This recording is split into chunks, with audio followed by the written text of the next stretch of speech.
Picture a somber cello echoing across a snow-dusted Canadian landscape, its notes heavy with the weight of uncertainty and longing. The vast frozen expanse stretches endlessly, a silent witness to the struggles unfolding beneath its icy surface. In this land of breathtaking beauty, a quiet crisis is taking root, one that seeps into the very fabric of daily life. Once celebrated for its prosperity and promise, Canada now finds itself gripped by a deepening housing crisis that touches every corner of the nation.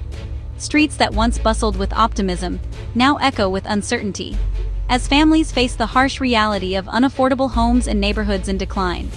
The world's image of Canada is shifting dramatically. Families, forced by relentless rent hikes, pack their belongings into cars, uncertain of where they'll land next. Construction cranes, once symbols of growth, now stand frozen against the skyline, projects abandoned midstream. Long lines of hopeful renters snake through the cold, waiting for a chance at apartments that are often cramped and overpriced. This isn't a distant dystopia or a cautionary tale from another era. It's the lived reality for millions of Canadians in 2025. On crowded city streets, bundled-up pedestrians move briskly, their faces etched with worry and fatigue.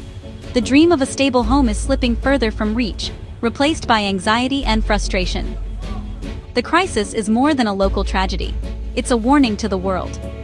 When the supply of shelter fails to keep pace with surging population, rampant speculation, and short-sighted policies, the foundation of homeownership can crumble overnight. Charts show housing prices soaring far beyond what most can afford, while new construction lags behind the needs of a growing population.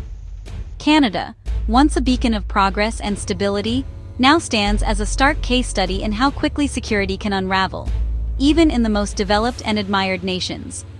Empty playgrounds and abandoned homes serve as haunting reminders of dreams deferred. The Canadian dream, once defined by the promise of security through hard work and perseverance, is being tested like never before. For many, the cost of a simple roof overhead has become an insurmountable barrier, leaving families to question whether the dream is still within reach or slipping away for good. If this can happen here, in a country long seen as a model for others, where else might it happen next? The world is watching, and the lessons from Canada's housing crisis may soon echo far beyond its snowy borders. To truly understand the roots of today's housing crisis, we need to travel back to the 1970s and 80s, a time when Canada made a bold commitment to cooperative housing. These were not just buildings, but vibrant communities, intentionally designed to remain affordable for generations. Managed by the people who lived in them, co-ops were shielded from the unpredictable swings of the real estate market.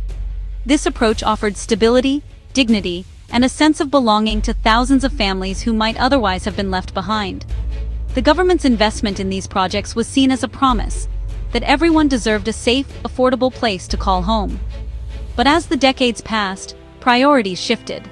Governments gradually pulled back from direct investment in housing, choosing instead to rely on private developers. These developers were often required to keep units affordable, but only for a limited time. The focus moved away from long-term affordability and community control, and towards short-term solutions and market-driven approaches. Budget cuts to housing programs became more common, and the responsibility for building new homes was increasingly handed over to the private sector. When those temporary affordability requirements expired, the units reverted to full market rates. This erased the public benefit that had been created and led to a steady drain of affordable homes from the system. Families who had once found security were suddenly faced with rising rents, eviction notices, and the uncertainty of having to move yet again. Meanwhile, the pace of new housing construction slowed dramatically. As Canada's population grew, the number of new homes being built failed to keep up. Cities became more crowded, and the dream of finding an affordable place to live slipped further out of reach for many. The high watermark for new housing starts was all the way back in 1976. Since then, the supply of new homes has consistently lagged behind the growing demand, creating a widening gap that has only deepened the crisis. In the last decade alone, for every new affordable unit built, 10 were lost to the market. Demolitions, conversions, and rising prices have all contributed to this staggering loss, making it harder and harder for low- and middle-income Canadians to find a place they can afford. The result is a housing system that increasingly treats shelter as a commodity to be bought and sold, rather than a basic human right.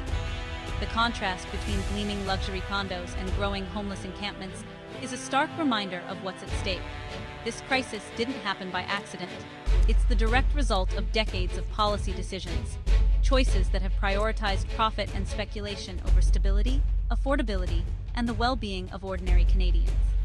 The story of our housing crisis is, at its core, a story of what we value as a society and what we're willing to fight for. The numbers tell a stark story.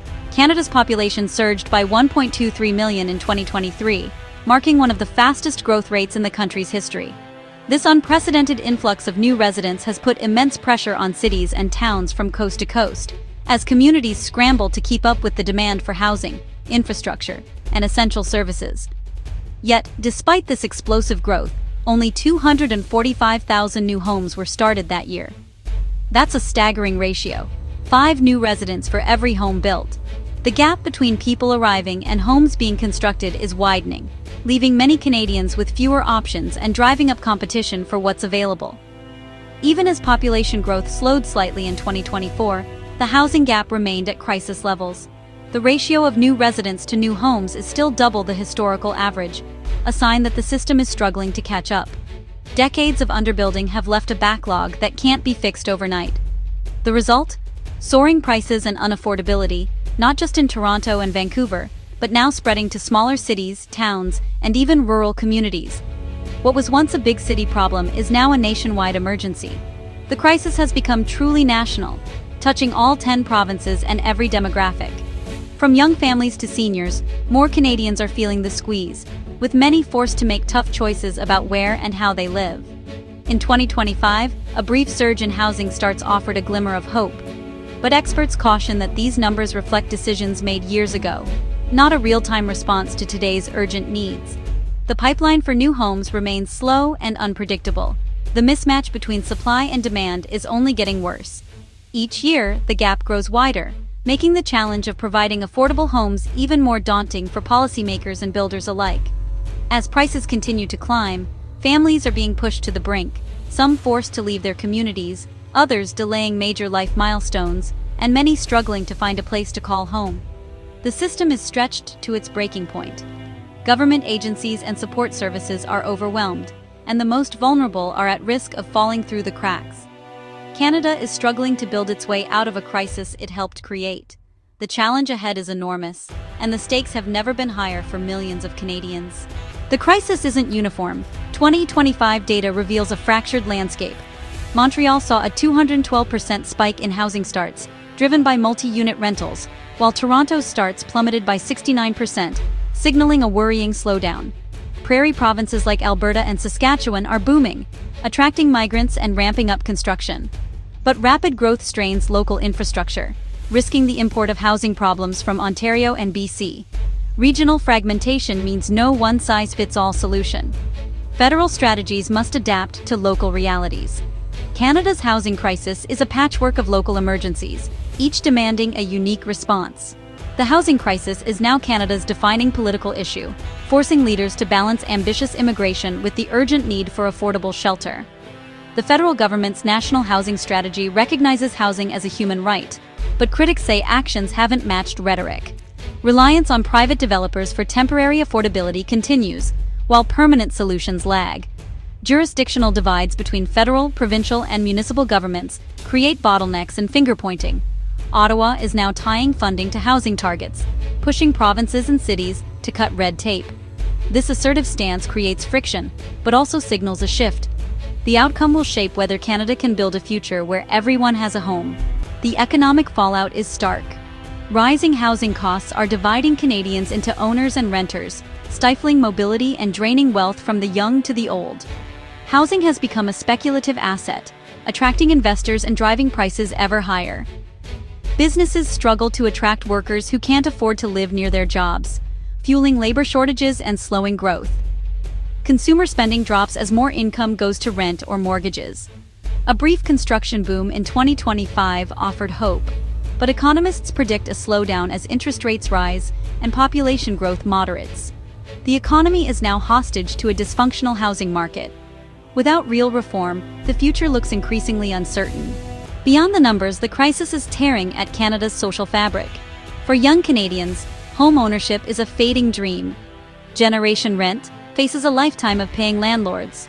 Vulnerable groups, low-income families, immigrants, indigenous communities are hit hardest, facing rent evictions and displacement. Diverse neighborhoods are eroding, replaced by wealthy enclaves and marginalized peripheries. Intergenerational resentment is rising, as younger Canadians see the ladder of opportunity pulled up. Grassroots movements like community land trusts fight to reclaim affordable housing, but they're a symptom of a system failing its people.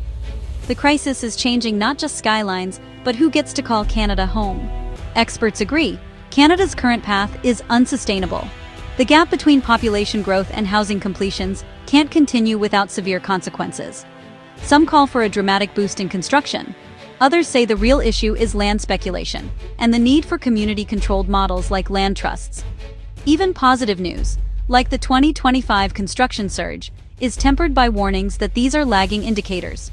Higher interest rates and market volatility threaten to slow building just when it's needed most. There's no easy fix. Only deep structural reform can address the crisis. Policymakers must act before the situation becomes irreversible. Canada's housing crisis is a warning to the world, a canary in the coal mine for developed nations. The lesson: population growth must be matched by housing infrastructure, or social and economic stability will unravel. Financialization and reliance on market-based solutions have failed to deliver lasting affordability. Community land trusts and co-ops are emerging as alternatives, taking land out of speculation for long-term stability. A home is more than an asset. It's the foundation of well-being. The choices made now will determine whether Canada's story ends in despair or hope. The world should listen closely. This crisis could soon play out everywhere.